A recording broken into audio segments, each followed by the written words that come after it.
যেরকম করে কমরেড সাইফুল হক, কমরেডই বলি, এখনও তো কমরেড আছেন, লাল সালাম দিয়েছেন একবার, উনি বলেছেন যে একই সঙ্গে আমরা আলোচনাও চালাচ্ছি। আলোচনা কি চলছে? চলছে না।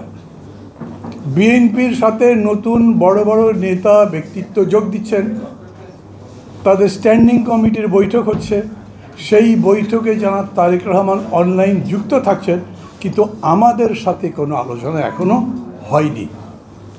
আচ্ছা, শেষ দিনে এসে যদি বলে ভাই আসেন একসাথে নির্বাচন করি, এই 3টা সিট আপনাদেরকে দিতে পারলাম আর কিন্তু পারবো না, কি করবেন? কি করবেন? আবার চুপ করে আছেন। আমি আপনাদের চিল্লাতে বলছি না, ভাবেন সময়টা কিন্তু খুব ভালো না, বেশ জটিল। নির্বাচন কি হবেই?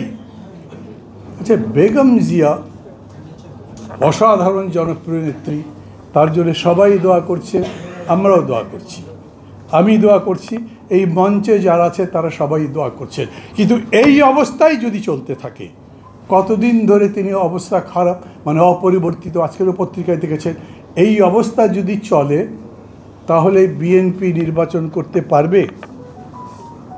তাও জানি না, ওদের সাথে কথা হয়নি। কিন্তু এর চাইতে পরিস্থিতি যদি খারাপ হয় তাহলেই কেবল নির্বাচনের সবাই নিয়ে প্রশ্ন উঠতে পারে। সেই বিএনপি আমাদের সাথে বসেনি, তারা তাদের মতো ক্যান্ডিডেট ডিক্লেয়ার করেছে, সেটারই অনেক ঝামেলা চলছে। সেই পরিস্থিতিতে আমরা কটা সিট পাবো এই কথা ভাববার আগে ভাবেন এই নির্বাচন সম্পর্কে আসলে জনগণ কী ভাবে। আমরা সংস্কারের কথা বলছি, এটা একটা খুবই বড় প্রশ্ন, আমাদেরকে এটা বিবেচনা করতে হবে। মানুষ, আপনারা যারা যারা গ্রামের সঙ্গে যোগাযোগ আছে, ওরা সংস্কার বোঝে? বোঝে না। মানুষের কাছে সংস্কার মানে কি? সর্বশেষ বিবিএস যে একটা হিসাব করেছে তাতে দেখা যাচ্ছে বাংলাদেশে গরিব মানুষের সংখ্যা 3,60,00,000। এই 3,60,00,000 এই ভোটে কি যায় আসে?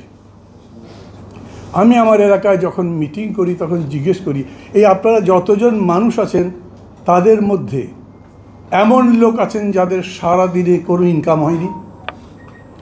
একেবারে বিনা ইনকাম মানুষ আমাদের দেশে কয়েক কোটি, আমি এক্স্যাক্ট হিসাব জানি না, সেই পরিসংখ্যান কেউ করেনি। তারা কি প্রশ্ন করবে? আমি যদি ভোট দেই, নতুন এমপি হয়, মন্ত্রী হয়, সরকার হয়, সেই সরকার আমাদেরকে প্রতিদিন আমাদের উপার্জনের ব্যবস্থা করে দেবে?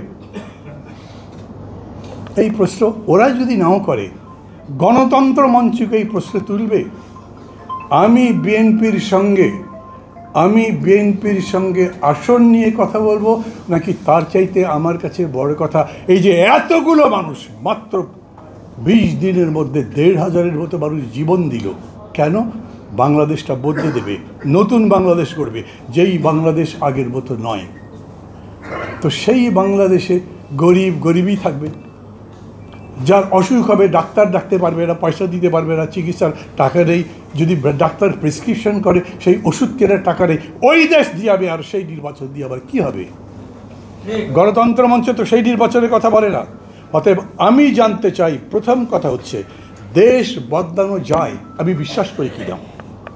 দেশ যে সত্যি সত্যি বদলানো যায়, তা গণতন্ত্র মঞ্চ আপনারা যারা বসে আছেন দেশের মানুষের মধ্যে আমরা উৎসাহিত করতে পারবো কিনা, তাদের মধ্যে সেই চেতনা জাগ্রত করতে পারবো কিনা যে এই নির্বাচনই হলো সেই লড়াই যেখানে নতুন বাংলাদেশ গড়বার জন্যে আমরা লড়াইয়ের সূচনা করব।